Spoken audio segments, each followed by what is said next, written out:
Welcome to oxysome NEET. তো আজকে আবার নতুন একটা chapter, that is plant growth and development. এটা প্ল্যান্ট ফিজিওলজির একটা চ্যাপ্টার। এই চ্যাপ্টারটার বেসিক্যালি দুটো পার্ট রয়েছে, একটা গ্রোথ পার্ট, একটা ডেভেলপমেন্ট পার্ট। তো প্রথমে আমরা যেটা দেখবো সেটা গ্রোথের জন্য যা যা হরমোনস রয়েছে সেগুলো আমরা খুব শর্টে কনসাইজলি পড়ে ফেলবো। এনসিইআরটিতে প্রচুর কিছু লেখা রয়েছে, বাট আমরা যেটা করব তোদের ওই এনসিইআরটির মধ্যে থেকে যে লাইনগুলো থেকে প্রশ্ন হয় সেই লাইনগুলো তোদের মাথায় হিট করাবো। যারা এখনও পর্যন্ত আমাদের ক্র্যাশ কোর্সে জয়েন করিসনি, 9330054553 বোর্ডে দেওয়া এই নাম্বারে তোরা জয়েন হয়ে যেতে পারিস। এবারে একটা গেম চেঞ্জিং মুভমেন্ট হবে। আমি মনে করি যে শুধু অনলাইনে আর আটকে নয়, এবার অফলাইনেও আমরা সামনে আসবো। অফলাইনে 4 দিন 4টে অফলাইন ক্লাস হবে। প্রতিটা চ্যাপ্টার, প্রতিটা সাবজেক্টকে ধরে ধরে আমরা পড়াবো, সামনে থেকে পড়াবো, এবং এটা একটা গেম চেঞ্জিং মুভমেন্ট হবে। তো আর কথা না বাড়িয়ে ক্লাসের শেষে অনেক কিছু বলবো, আমরা জাস্ট ক্লাসটায় ঢুকে যাই। প্ল্যান্ট গ্রোথ অ্যান্ড রেগুলেশনে আমাদের যেটা রয়েছে, প্ল্যান্ট গ্রোথের যে চ্যাপ্টারটা, এই চ্যাপ্টারটার মধ্যে থেকে যেটা সবচেয়ে কঠিন পার্ট, হরমোনগুলোকে মনে রাখা। তোকে আমি বলে দিচ্ছি, আমি যে কটা পয়েন্ট এই বোর্ডে লিখবো, যে কটা পয়েন্ট এই বোর্ডে লেখা আছে সেই কটা পয়েন্ট তুই পড়ে যাস। তোকে কেউ গুড়িয়ে দেবে, তো মানে তুই যে কোনো কোশ্চেনকে তুই হিট করাতে পারবি। তুই দেখ এখানে কি কি আমি লেখা আছে। দেখ, অক্সিনকে আমরা রুটিং হরমোন জানি। অক্সিন হচ্ছে রুট ডেভেলপমেন্টের জন্য কাজ করে। তাহলে শুটিং হরমোনের জন্য কেউ একটা থাকবে, সেটা হচ্ছে সাইটোকাইনিন। অক্সিন বেসিক্যালি দেখ, ফান্ডাটা দেখ, অক্সিন রুটে কাজ করে আর সাইটোকাইনিন শুটে কাজ করে। ঠিক আছে, রাম আর সাম, এটা তুই মনে রাখতে পারবি। Root apical meristem, shoot apical meristem. শুটে কাজ করে সাইটোকাইনিন, রুটে কাজ করে অক্সিন। এবার অক্সিনের একটা ইম্পর্টেন্ট ফান্ডা রয়েছে। অক্সিন সবসময় কোলিওপটাইলের টিপ পোর্শনে তৈরি হয় এবং আস্তে আস্তে সেটা নিচের দিকে নামতে থাকে, যাকে আমরা বেসিপেটাল ট্রান্সলোকেশন বলি। অক্সিন একদম কোলিওপটাইলের এপিকাল পার্টে তৈরি হয় এবং সেটা আস্তে আস্তে নিচের দিকে নামতে থাকে, যেটাকে আমরা বেসিপেটাল ট্রান্সলোকেশন বলি। এবার সেই কারণে যেহেতু একদম কোলিওপটাইলের টিপ পোর্শনে তৈরি হয়, এই কারণে অক্সিন যেটা করে সেটা এপিকাল পার্টকে ডমিনেট করে দেয়।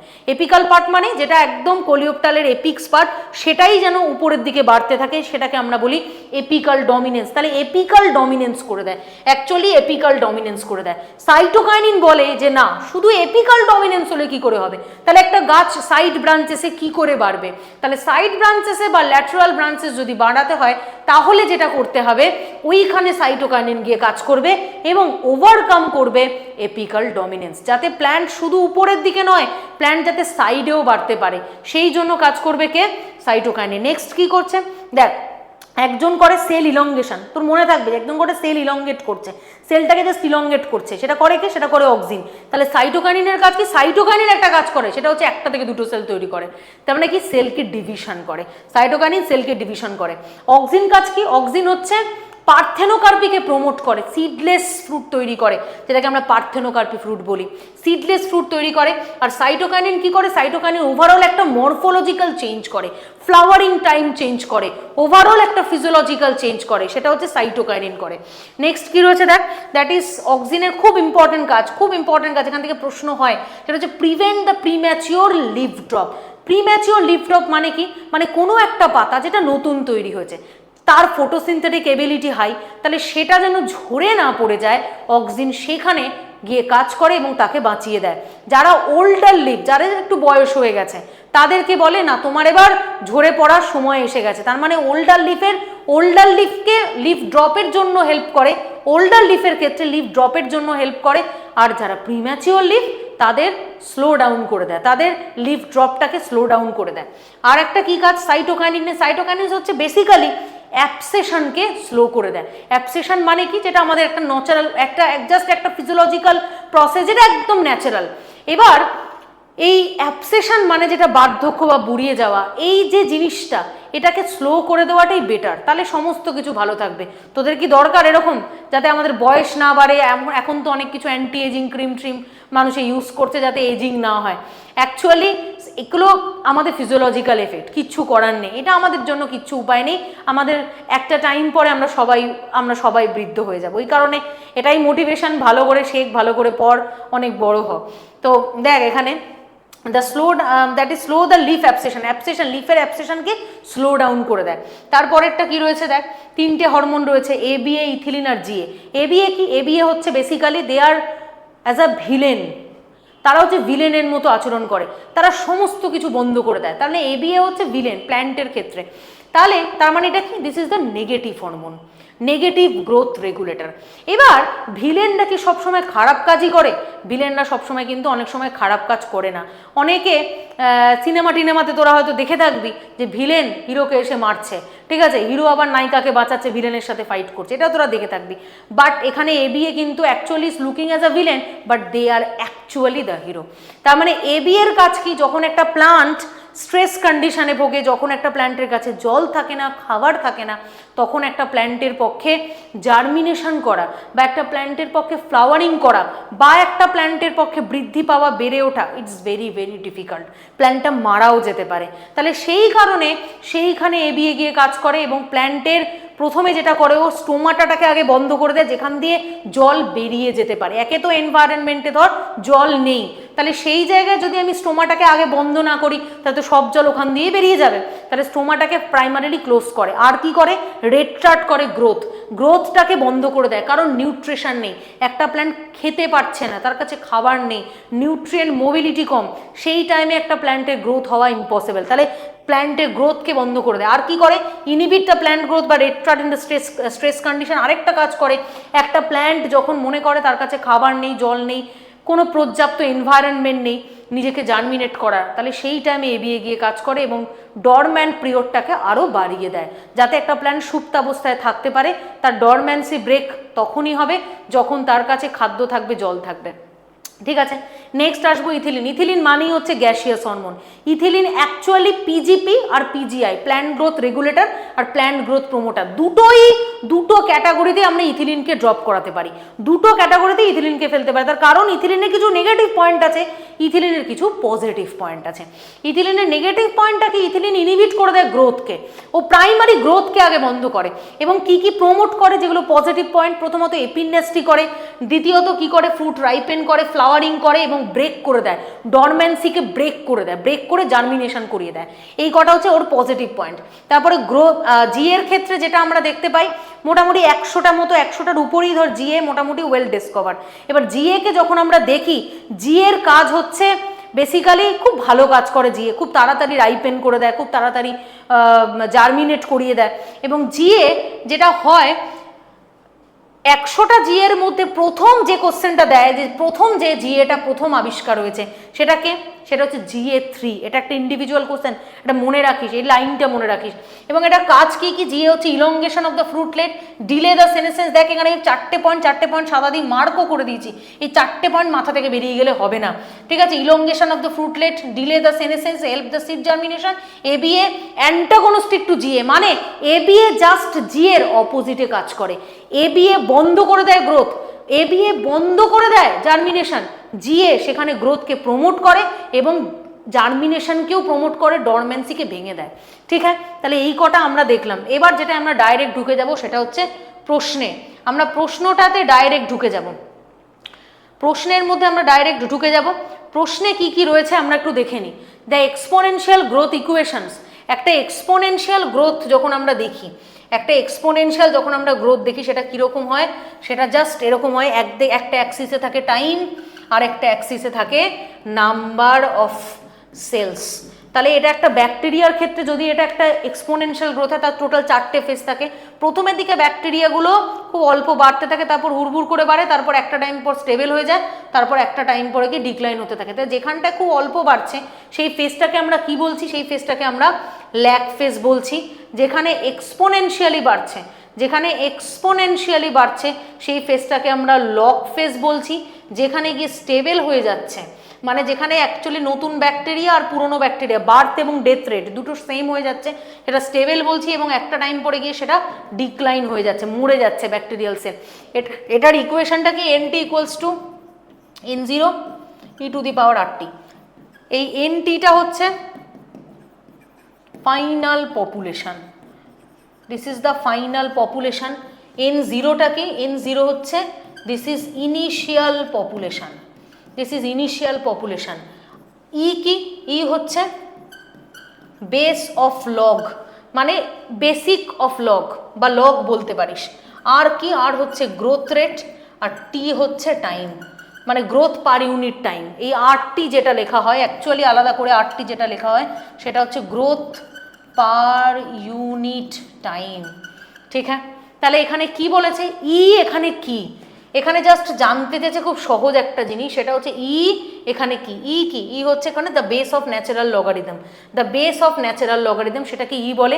এবং এইটা পুরোটা এক্সপোনেনশিয়াল কার্ভটা তোদের রিভিশন হয়ে গেল। দেখ আস্তে আস্তে দেখ তোরা সব রিভিশন করবি। এটা দেখ দুটো পাতা দিয়েছে, দুটো পাতার মধ্যে রিলেটিভ গ্রোথ রেট আর অ্যাবসলিউট গ্রোথ রেট তোদেরকে বার করতে দিয়েছে। খুব সহজ একটা কোশ্চেন, এই কোশ্চেনটা খুব ইজি কোশ্চেন, যেখানে ডায়াগ্রামেটিক কম্প্যারিজন এখানে জানতে চেয়েছে। প্রথম দেখ ফার্স্ট একটা পাতা দিয়েছে, যে পাতাটাতে বলেছে কি যে 10 ছিল সেটা গিয়ে দাঁড়িয়েছে 20 সেন্টিমিটার। ঠিক আছে, আরেকটা পাতা দিয়েছে যেখানে 25 ছিল সেটা গিয়ে দাঁড়িয়েছে 30 সেন্টিমিটার। খুব ইজি জিনিস। এবার যেটা বক্তব্য, ধর এটা লিফ এ আর এটা লিফ বি। এইবার একটা জিনিস ভালো করে বুঝে নে,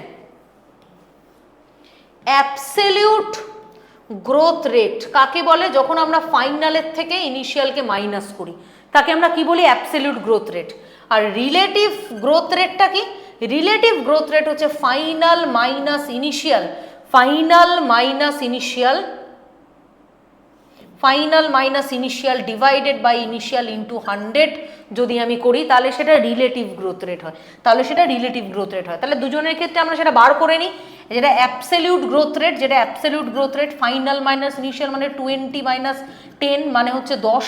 আর রিলেটিভ গ্রোথ রেটটা কি? 10 ডিভাইডেড বাই 10 ইন্টু 100 মানে 100%। একটা 10%, একটা 100%। আর এটার ক্ষেত্রে অ্যাবসলিউট গ্রোথ রেট কত হবে? সেটা 30 থেকে 25 মাইনাস করলে 5। আর রিলেটিভ গ্রোথ রেট হচ্ছে 25 ইন্টু 100, তাহলে কত হচ্ছে? 20% 5% অ্যান্ড 20%। এইটা হচ্ছে ফান্ডা। তোকে জাস্ট মনে রাখতে হবে এই সূত্রটা, রিলেটিভ গ্রোথ রেট আর absolute growth rate. Relative growth rate হচ্ছে final minus initial divided by initial into 100। আর অ্যাবসলিউট গ্রোথ রেট শুধু ফাইনালের থেকে তুই ইনিশিয়ালটাকে মাইনাস করে দিবি, ব্যাস শেষ। তাহলে এখানে কি হচ্ছে? 10 আর 100 আর 5 আর 20। দেখ খুব সহজ করা, খুব সহজ। অপশান 1। তারপরেরটা কি রয়েছে দেখ, তারপরেরটাতে একটা সেম প্রশ্নই দিয়েছে, কিছুই নেই এখানে। এখানে বলেছে 50 লিফ এ আর লিফ বি, কিচ্ছু নেই এখানে। একটাতে বলেছে লিফ এর ক্ষেত্রে 40 থেকে 44 হয়েছে, 40 থেকে 44 হয়েছে। আর আরেকটাতে কি বলেছে? 50 থেকে 55 হয়েছে। খুব ভালো কথা। তাহলে এখানে কি জানতে চেয়েছে? আমাকে দুটোই বার করতে হবে। অ্যাবসলিউট গ্রোথ রেট যেটা হচ্ছে 40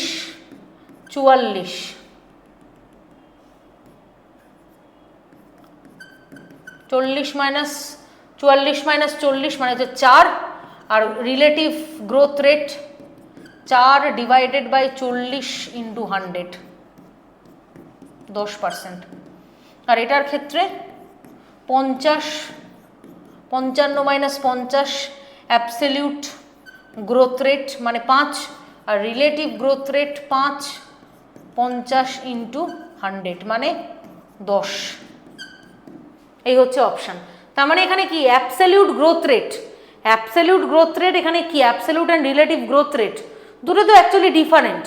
একজনের ক্ষেত্রে দেখতে পাচ্ছি অ্যাবসলিউট গ্রোথ রেট 4, আরেকজনের ক্ষেত্রে দেখতে পাচ্ছি 5, একজনের ক্ষেত্রে দেখতে পাচ্ছি রিলেটিভ গ্রোথ রেট 10, আরেকজনের ক্ষেত্রে রিলেটিভ গ্রোথ রেট 10। তাহলে রিলেটিভ গ্রোথ রেটটা অ্যাকচুয়ালি সেম, তার মানে তাদের রিলেটিভ গ্রোথ রেটটা অ্যাকচুয়ালি সেম। এবার তাহলে আমরা দেখে নিই absolute growth rate and relative growth রেটটা কি। দেখ অ্যাবসলিউট গ্রোথ রেটটা different but relative growth rate আর সেম, মানে অপশান 2 হচ্ছে কারেক্ট। ঠিক আছে, তারপরেরটা দেখা যাক কি রয়েছে। Increasing the growth per unit time, এটা কি? এটা অ্যাকচুয়ালি এক্সপোনেনশিয়াল কার্ভটাকেই বোঝাচ্ছে। এটা অ্যাকচুয়ালি এক্সপোনেনশিয়াল মানে এক্সপোনেনশিয়াল যদি তুই বলিস তাহলে আরও একটা ইকুয়েশন হয়, শুধু এন দিয়ে বোঝানো যায় তা না, তুই ডাব্লু দিয়েও বোঝাতে পারিস, মানে WT equals to W0 e⁻RT। এটাই হচ্ছে এক্সপোনেনশিয়াল গ্রোথ রেট। এটা আমরা অ্যাকচুয়ালি যেটা দেখি যে প্ল্যান্টের যে গ্রোথ সেটার ক্ষেত্রে আমরা দেখতে পাই। তাহলে অপশান হচ্ছে 4। ঠিক আছে, তারপরেরটা দেখা যাক। তারপরেরটাতে কি রয়েছে? The phenomena which is undividing parenchyma cell start to dividing mitotically during plant tissue culture. দেখ একটা ফান্ডা তোকে বলে দিই, এটা মাথায় রাখ, এটা মাথায় রাখ। প্রোমেরিস্টেম, সেখান থেকে হয় প্রাইমারি মেরিস্টেম। প্রাইমারি মেরিস্টেমটা কি? প্রাইমারি মেরিস্টেম হচ্ছে যে ডিভাইড করতে পারে, যে ডিভিশনাল এবিলিটি আছে। প্রাইমারি মেরিস্টেম এবার যদি চাই ডিভিশন করতে করতে আমি বোর হয়ে যাচ্ছি, তাহলে গিয়ে সেখান থেকে হয়ে যাবে প্রাইমারি পার্মানেন্ট। প্রাইমারি পার্মানেন্ট যাদের কি, যাদের কোনো ডিভিশনাল এবিলিটি থাকে না। প্রাইমারি পার্মানেন্টের মধ্যে কে কে? Parenchyma, collenchyma, sclerenchyma, primary xylem, primary phloem. এই কজন যাদের কারোর মধ্যে ডিভিশনাল এবিলিটি নেই, কারণ তারা সবকটা পার্মানেন্ট, একটা সিম্পল একটা কমপ্লেক্স পার্মানেন্ট। এরা তিনজন simple permanent, xylem phloem complex permanent. তাহলে অনলি ডিফারেন্সিয়েশন করে একটা মেরিস্টেম থেকে পার্মানেন্ট হয়ে গেল একজন, হলো। এটা 1 নম্বর প্রসেস, এই যে ডিফারেন্সিয়েশন করে। এবার পার্মানেন্ট হয়ে যাওয়া মানে তাদের কোনো ডিভিশন থাকবে না, তাদের ডিভিশন থাকবে না, কারণ তারা পার্মানেন্ট। এবার যদি তারা আবার ডিভিশন করতে চায় তাহলে তাদেরকে কি করতে হবে? তাহলে তাদেরকে ডিফারেন্সিয়েশন করতে হবে। ডিফারেন্সিয়েশন করার পরে এই প্রাইমারি পার্মানেন্টগুলো কি হয়ে যাবে? সেকেন্ডারি মেরিস্টেমে কনভার্ট হয়ে যাবে। সেকেন্ডারি মেরিস্টেম কি করবে? সেকেন্ডারি মেরিস্টেম মানেই হচ্ছে ক্যাম্বিয়ামকে বোঝায়। সেকেন্ডারি মেরিস্টেম মানে কি? ক্যাম্বিয়ামকে বোঝায়। ক্যাম্বিয়ামের মধ্যে দুটো টাইপের ক্যাম্বিয়াম হয়, একটা কর্ক ক্যাম্বিয়াম হয় আর একটা ইন্টারফ্যাসিকুলার ক্যাম্বিয়াম হয়। একটা ইন্টারফ্যাসিকুলার ক্যাম্বিয়াম হয়, একটা কর্ক ক্যাম্বিয়াম, একটা ইন্টারফ্যাসিকুলার ক্যাম্বিয়াম। এবার এই মেরিস্টেম মানেই হচ্ছে যাদের ডিভিশনাল এবিলিটি রয়েছে, যারা ডিভিশন করতে পারে, বিকজ দে আর মেরিস্টেম। তাহলে এইবার এই সেকেন্ডারি মেরিস্টেম কি করবে? যদি পার্মানেন্ট হতে চায় তাহলে তাকে কি করতে হবে? তাহলে তাকে রিডিফারেন্সিয়েশন হতে পারে। রিডিফারেন্সিয়েশন হলে সে কি করবে? সেকেন্ডারি একটা পার্মানেন্ট তৈরি করবে। সেকেন্ডারি পার্মানেন্ট হচ্ছে সেকেন্ডারি জাইলেম, সেকেন্ডারি ফ্লোয়েম। তাহলে এই দুজন তৈরি হবে, এই দুটো তৈরি হবে। তাহলে প্রো মেরিস্টেম একদম পূর্ব মেরিস্টেম, সেখান থেকে একটা প্রাইমারি মেরিস্টেম তৈরি হলো, ডিভাইড করলো, যাদের ডিভিশনাল এবিলিটি আছে। ডিফারেন্সিয়েশন পদ্ধতিতে গিয়ে ও একটা পার্মানেন্ট হয়ে গেল। পার্মানেন্টদের কোনো ডিভিশনাল এবিলিটি থাকে না। কি পার্মানেন্ট তৈরি করলো? Parenchyma, collenchyma, sclerenchyma, primary xylem, primary phloem. এবার এরা যদি আবার ডিভিশন করতে চায় তাহলে তাদেরকে ডিফারেন্সিয়েশন করতে হবে এবং সেকেন্ডারি মেরিস্টেম তৈরি করতে হবে। যেই সেকেন্ডারি মেরিস্টেমও তৈরি করবে, কর্ক ক্যাম্বিয়াম এবং ইন্টারফ্যাসিকুলার ক্যাম্বিয়াম তৈরি হবে। এবার ওরা যদি আবার পার্মানেন্ট হতে চায় তাহলে ওদেরকে রিডিফারেন্সিয়েশন করতে হবে, তাহলেও আবার একটা পার্মানেন্ট তৈরি করবে। এরা সবাই হচ্ছে পার্মানেন্ট, এরা সেকেন্ডারি জাইলেম, সেকেন্ডারি ফ্লোয়েম। তাহলে এখানে অপশন কি হবে? যেখানে প্যারেনকাইমা আবার বলছে যে আমি ডিভিশন করব, অপশন কি হবে? দেখ এখানে অপশন ডিফারেন্সিয়েশন। এই যে প্যারেনকাইমা আবার চাইছে ডিভিশন করে সেকেন্ডারি মেরিস্টেমে ফিরতে চাইছে, তাহলে এখানে অপশন কি হবে? Option is the differentiation. মনে রাখিস, অপশন ইজ দ্য ডিফারেন্সিয়েশন। তারপরেরটা কি? দেখ দেখ আমি যা পড়ালাম তার ভেতর থেকে কোশ্চেন, তুই যদি বুঝতে পারিস ক্লাস, তোর কোনো চাপ হবে না। Interfascicular cambium is the secondary meristem. এটা কি করে তৈরি হলো? এটা ডিফারেন্সিয়েশন করে তৈরি হলো, এটা ডিফারেন্সিয়েশন করে তৈরি হলো। কিচ্ছু দেখার নেই ভাই, জাস্ট ঘুরিয়ে দে সব। এটা কি লিখেছে? Spraying the sugarcane crop which is plant growth regulator increasing the length of stem. স্টেমের লেন্থটাকে বৃদ্ধি করে। কে বৃদ্ধি করে? খুব সহজ, সেটা হচ্ছে জিব্বেরেলিন। আমার দেখবি যে কটা পয়েন্ট লেখা আছে তার মধ্যে রয়েছে যে স্টেম ইলংগেশনে সাহায্য করে, ঠিক আছে, এবং ফ্রুটলেটের ইলংগেশনে সাহায্য করে। দুটো পয়েন্ট লেখা আছে। তারপরেরটা লিস্ট 1 এন্ড লিস্ট 2 দুটো মেলাতে হবে। কিচ্ছু নেই এখানে, খুব সহজ। যে কোনো একটাকে তুই নেই, যে কোনো একটাকে নেই। যেমন ইথিলিনের কাজ কি? ইথিলিনকে আমরা গ্যাসিয়াস হিসাবে চিনি, এবং ইথিলিন যেটা করে সেটা হলো যে ইথিলিন হচ্ছে সেনেসেন্স, প্রমোশন দ্য সেনেসেন্স অ্যান্ড অ্যাবসেশন। মানে হচ্ছে 2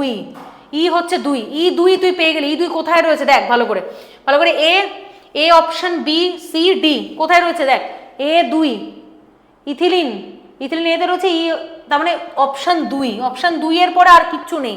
আর কিছু দেখার আছে তোর আর কিচ্ছু দেখার আছে? তোর সময় নষ্ট করে লাভ আছে? কোনো লাভ নেই। তুই একটা অপশন তুই পেয়ে গেলি, A2। ইথিলিন হচ্ছে যেটা করে যে প্রমোশন দ্য সেনেসেন্স অ্যান্ড অ্যাবসেশন। ওকে, যা দেখ আমার পড়ানোর মধ্যে আমার 4টা দেখে নিবি, মিলিয়ে নিবি, ওখানেই রয়েছে। তারপরেরটা কি? Spraying which is the phyto hormone, যেটা juvenile conifer and hastening the maturity period. যারা বেসিক্যালি যেটা করে যে জুভেনাইল ফেজটা থেকে ব্রেক করে আলটিমেট ম্যাচুরেশন ফেজের দিকে নিয়ে যায়, ফ্লাওয়ারিং করিয়ে দেয়। এইটা কোন হরমোন করে? ঠিক আছে, কিচ্ছু নেই, দ্যাট ইজ দ্য জিববেরেলিন। জিববেরেলিন এই হরমোনটা, জিববেরেলিন যদি আমরা দিতে পারি তাহলে খুব তাড়াতাড়ি আমরা ম্যাচিওর করে দিতে পারি, একটা প্ল্যান্টকে খুব তাড়াতাড়ি জুভেনাইল স্টেজ থেকে বার করে আমরা ম্যাচিওর ফেজের দিকে নিয়ে যেতে পারি। ঠিক আছে, তাহলে অপশান হচ্ছে জিববেরেলিন। তারপরেরটা কি রয়েছে দেখ, এটাও একটা ম্যাচিং দিয়েছে, ম্যাচিংয়ের মধ্যে যে কোনো একটা তুই ধর অক্সিন। অক্সিন কি হবে? অক্সিন হচ্ছে যেটা প্রমোট করে ফ্লাওয়ারিং ইন দ্য পাইনঅ্যাপল, যেটা এ হচ্ছে 4। A4 কোথায় আছে? A4 একমাত্র এক জায়গাতে আছে, যেটা হচ্ছে অপশান 2। অপশান 2, আর কোনো জায়গায় A4 রয়েছে? A4 নেই। ঠিক আছে, তাহলে অপশান 2, আর কিচ্ছু দেখার নেই। এভাবে তুই টাইমটাকে বাঁচাতে পারবি। তারপরেরটা কি রয়েছে, which of the following statement is not correct? কোনটা কারেক্ট নয়? কোনটা কারেক্ট নয়? দেখ, প্রথমত ভ্যাকুলারাইজেশন করে মানে হয় কোন ফেজে? ইলংগেশন ফেজে।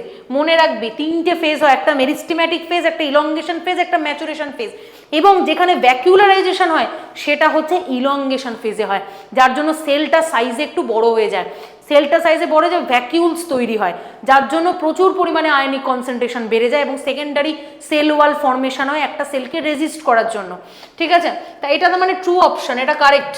তারপরেরটা কি, exhibit the abundant plasmodesmata connection. প্রচুর পরিমাণে প্লাজমোডেসমাটা, সেল টু সেল কানেকশনকে প্লাজমোডেসমাটা কানেকশন বলে, এবং এটা কোথায় তৈরি হয়? এটা মেরিস্টেমেটিক ফেজে তৈরি হয়। মানে দুটো সেলের মাঝখানে এই যে কানেকশন, যেখান থেকে একটা ম্যাটেরিয়াল এখানে পাস করবে, এখান থেকে একটা ম্যাটেরিয়াল এখানে যাবে কোনো মলিকিউল, এটা হচ্ছে প্লাজমোডেসমাটা কানেকশন। তাহলে এই প্লাজমোডেসমাটাটা কোন ফেজে তৈরি হয়? প্লাজমোডেসমাটা কানেকশন হচ্ছে বেসিক্যালি মেরিস্টেমেটিক ফেজে তৈরি হয়। এটাও তার মানে option is the true option. Option is the true option. প্রথমেরটাও ট্রু অপশন, এটা ফলস লিখেছি, এটা কেন ফলস লিখলাম? এটা ট্রু অপশন। তারপরেরটা কি, the plant growth generally determinate. No, actually plant growth মানে ডিটারমিনেট হতে পারে, বাট জেনারেলি কথাটা ইউজড হয়েছে, একটা লাইন এখানে, একটা ওয়ার্ড এখানে ইউজড হয়েছে, জেনারেলি নয় বাবা। ঠিক আছে, প্ল্যান্ট গ্রোথ জেনারেলি আর ইনডিটারমিনেট। প্ল্যান্ট গ্রোথ জেনারেলি আর ইনডিটারমিনেট। ঠিক আছে, ইনডিটারমিনেট মানে কি, যারা প্রচুর অনেকটা সময় পর্যন্ত নিজের লাইফ স্প্যানে যাদের গ্রোথটা কোনোভাবে স্থগিত থাকে না, গ্রোথ হতেই থাকে, যেটা হিউম্যানের ক্ষেত্রে হয় না, কিন্তু প্ল্যান্টের ক্ষেত্রে হয়। প্ল্যান্টের গ্রোথকে আমরা মেজার করতে পারি, অবভিয়াসলি প্ল্যান্টের গ্রোথকে আমরা মেজার করতে পারি।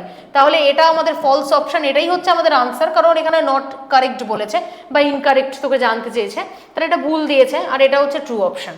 তাহলে অপশন 3। তারপরেরটা কি বলেছে দেখ, দ্য পাইনঅ্যাপেল ন্যাচারাল কন্ডিশনে, যেটা হচ্ছে থ্রু আউট দ্য ইয়ার, যদি এমন একটা কোনো হরমোন দাও যাতে through out the year pineapple হতেই থাকে, সেটা কি হবে? সেটা হচ্ছে NAA24D, that is the synthetic auxin. ঠিক হ্যাঁ, that is the synthetic auxin. তাহলে এইটা যদি আমরা দিতে পারি, NAA এবং 24D, এই দুটো কিন্তু অ্যাকচুয়ালি কাজ করবে, যার জন্য থ্রু আউট দ্য ইয়ার আমরা এরা করতে পারবো, যে ফ্রুট তৈরি করতে পারবো। তারপরেরটা কি, senescence is the active development cellular process in the growth and functioning of the flowering plant is indicating. এটাকে কি বলা হয়? এটাকে অ্যাকচুয়ালি আমরা একটা সেলুলার প্রসেস, যেখানে আমরা যেটা দেখতে পাই, খুব সহজ একটা জিনিস দেখ, অ্যাক্টিভ ডেভেলপমেন্ট সেলুলার প্রসেস মানে কি, একটা সেল গ্রো করছে, সেল বড় হচ্ছে, সেল বাড়ছে, সেলের বয়স হয়ে যাচ্ছে, this is the physiological process, এটা একদম ন্যাচারাল একটা প্রসেস। এইটাকে আমরা actually growth and functioning of the একটা ফ্লাওয়ারিং প্ল্যান্টে আমরা আলটিমেট যেটা হয়, প্ল্যান্ট আস্তে আস্তে বয়স হয়ে যায়, বার্ধক্য চলে আসে, এটাকে কি বলি আমরা? এটাকে আমরা বলি অ্যাবসেশন বা সেনেসেন্স। তাহলে এখানে অ্যাবসেশন রয়েছে, দেখ এখানে লিফ অ্যাবসেশন, তাহলে অপশান হচ্ছে 2, লিফ অ্যাবসেশন, মানে this is completely the physiological process. Next কি রয়েছে দেখ, what causes the green plant expose to the light and only one side to bend towards. Okay, তার মানে এখানে কি, একটা কোলিওপটাইল রয়েছে, এবং যেটা এই দিকটাতে টিপ পোর্শনের দিকে অক্সিন সিনথেসিস হয়, আমরা জানি টিপের দিকে অক্সিন তৈরি হচ্ছে, এবং যেদিকে লাইট এক্সপোজার হচ্ছে, ও কিন্তু এই দিকটাতে বেন্ড হচ্ছে, এদিকটাতে ওর গ্রোথ হচ্ছে, এদিকটাতে বেন্ড হচ্ছে। তার মানে এটা কি হচ্ছে? এটা অ্যাকচুয়ালি লাইট স্টিমিউলেট করছে তার গ্রোথ রেটটাকে, ঠিক, তার মানে লাইট অ্যাকচুয়ালি অক্সিজেন সিনথেসিসকে বাড়িয়ে দিচ্ছে এবং এটা স্টিমিউলেট করছে, একটা সাইডের গ্রোথকেও স্টিমিউলেট করছে, একটা সাইডের গ্রোথকে স্টিমিউলেট করছে। তাহলে কি হবে, light stimulate the plant cell and লাইটের সাইড, যেই জায়গাটা লাইটের দিকে এক্সপোজ সেটা অনেক বেশি ফাস্টার গ্রো করবে, সেটা অনেক বেশি ফাস্টার গ্রো করবে। কিচ্ছু দেখার নেই, অপশান 3। তারপরেরটা কি, which of the following growth regulator, যাকে আমরা স্ট্রেস হরমোন বলি। আমি একটা ওয়ার্ড লিখেছিলাম স্ট্রেস হরমোন। দেখ কোশ্চেন দেখ, what is the stress hormone. Stress hormone K? Stress hormone হচ্ছে সেই ভিলেন যাকে আমরা সবাই খুব খারাপ চোখে দেখি, সেটা হচ্ছে এবিএ অ্যাবসেসিক অ্যাসিড। ঠিক হ্যাঁ, তারপরেরটা কি, one of the synthetic oxygen. Synthetic oxygen এক্ষুনি বললাম, NaA আর 2,4-D এই দুটো, আর IAA এটা ন্যাচারাল অক্সিজেন কিন্তু। ঠিক হ্যাঁ, তাহলে Na 2,4-D এখানে দেয়নি, তাহলে Na এইটা কিন্তু আমাদের ন্যাচারাল অক্সিজেন, লিখে দিলাম, যা মুখে বলে লাভ নেই, লিখে দিলাম। তারপরের প্রশ্ন, লাক্সপার, র্যানানকিউলাস এবং কটন প্ল্যান্ট, এই তিনটে সিমিলার অ্যাপিয়ারেন্স দেখায়। দেখ ভাই এটা কি, এটাকে আমরা কি বলি, এটাকে আমরা বলি প্লাস্টিসিটি। প্লাস্টিসিটি মানে কি, আলাদা আলাদা দেখ তিনটে প্ল্যান্ট রয়েছে, লাক্সপার, র্যানানকিউলাস, কটন প্ল্যান্ট, আর similar in the presence of plasticity. Plasticity ঘটনাটা অ্যাকচুয়ালি কি, প্লাস্টিসিটি মানে হচ্ছে বেসিক্যালি তাদের অ্যাপিয়ারেন্সটা অ্যাকর্ডিং টু এনভায়রনমেন্ট, তাদের অ্যাপিয়ারেন্সটা সিমিলার হয়ে যাবে। এটা অনেক সময় আমরা দেখতে পাই হেটারোফাইলি প্ল্যান্টের ক্ষেত্রেও দেখতে পাই, যে জায়গা বিশেষে আমরা দেখতে পাচ্ছি জলে একরকম অ্যাপিয়ারেন্স, একরকম স্থলে অ্যাপিয়ারেন্স, অথচ তারা সেম প্ল্যান্ট, কিন্তু জায়গা বিশেষে তাদের দেখতে অন্যরকম হচ্ছে। এইটাই হচ্ছে প্লাস্টিসিটি বা এনভায়রনমেন্টাল হেটারোফাইলি। তাহলে অপশন কি, দ্যাট ইজ দ্য প্লাস্টিসিটি। বা এনভায়রনমেন্টাল হেটারোফাইলিও কিন্তু হতে পারে, ইট ইজ সিমিলার এনভায়রনমেন্টাল হেটারোফাইলিও কিন্তু হতে পারে। ঠিক আছে, অ্যাকচুয়ালি ডেভেলপমেন্টাল তিনটে আলাদা আলাদা প্ল্যান্ট বলেছে, লাক্সপার, র্যানানকিউলাস, কটন, আর the similar in the presence of, in the presence of, this is the developmental heterophyly, এটা ডেভেলপমেন্টাল হেটারোফাইলি হবে। তার কারণ তিনটে আলাদা প্ল্যান্ট ভাই, ওদের ডেভেলপমেন্টাল হেটারোফাইলি ছাড়া হতেই পারে না। এটা এনভায়রনমেন্ট কখনোই তিনটে প্ল্যান্টকে একমতো একসাথে একই রকম দেখাতে পারবে না। This is the developmental heterophylly, এটা কোনো নো ডাউট। তারপরেরটা কি, which of the following is wrong, কোনটা রং এখানে জানতে চেয়েছেন, ABA হচ্ছে growth inhibitor regulator, ethylene could fit either of the group inhibitor and activator, মানে পিজিপিতেও পড়ে ইথিলিন যেটা বললাম, অ্যান্ড PGI-তেও পড়ে, দুটো জায়গাতে ইথিলিন পড়ে। Auxin, gibberellin, cytokinin plant promoter, ঠিক কথা, এটাও ট্রু অপশান। এবং ethylene is largely promoter of the growth activity, 4 number option. আমি একটা লাইন লিখেছি, একটাই পয়েন্ট আমি লিখেছিলাম, ইথিলিনে গ্রোথকে ইনহিবিট করে দেয়। দেখ এখানে কি লেখা, প্রোমোটার অফ দ্য গ্রোথ।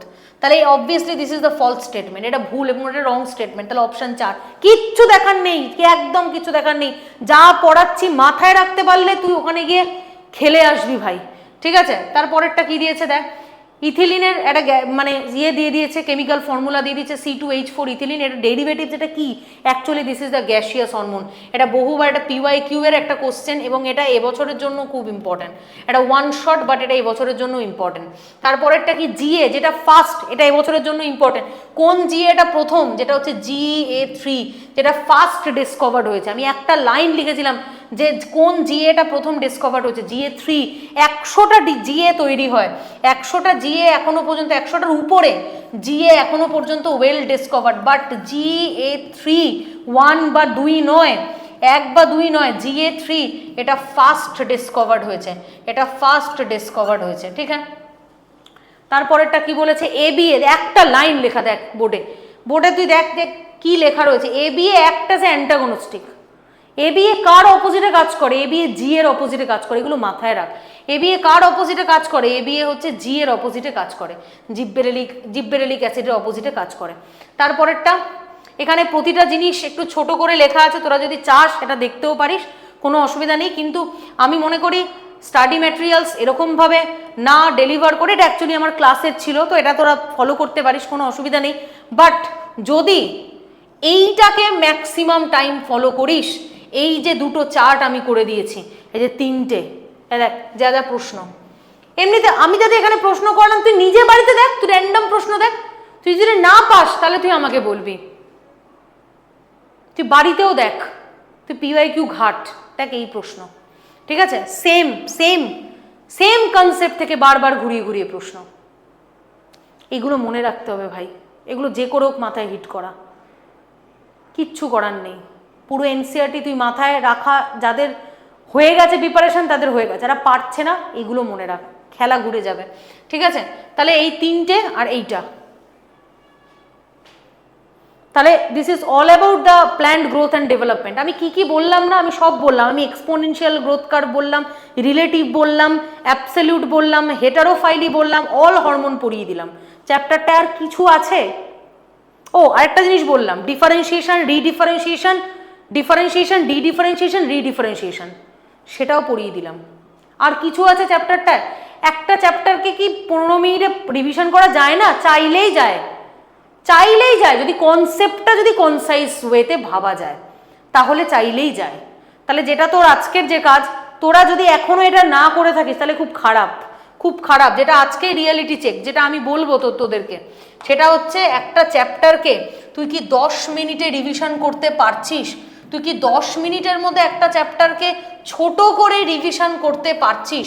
যদি তুই ছোট করে রিভিশন করতে পারিস তাহলে এই বক্সটাতে ট্রিক দিবি। এটা যদি করিস, তোর 100% নিট পাওয়ার যে প্রবণতা, যে চান্সেস, এই চান্সেসটা বেড়ে যাবে, বেড়ে যাবে, এই চান্সেসটা বেড়ে যাবে। তার কারণ কি? এই যে তুই 10 মিনিটে যে তুই কনসাইজ ওয়েতে একটা পড়াকে পড়লি, এটাই তোর পরীক্ষায় গিয়ে মাথায়, এটাই তোর কাজ করবে আলটিমেট। তুই NCERT লাইন বাই লাইন কি করে মনে রাখবি? দেখ, যাদের মনে আছে তাদের গল্প আমি ছেড়ে দিলাম, যাদের মনে নেই তারা কি করবে? যাদের মনে নেই তাদের রাস্তা একটাই, একটা চ্যাপ্টারকে ছোট করে মাথার মধ্যে ঢুকিয়ে নাও।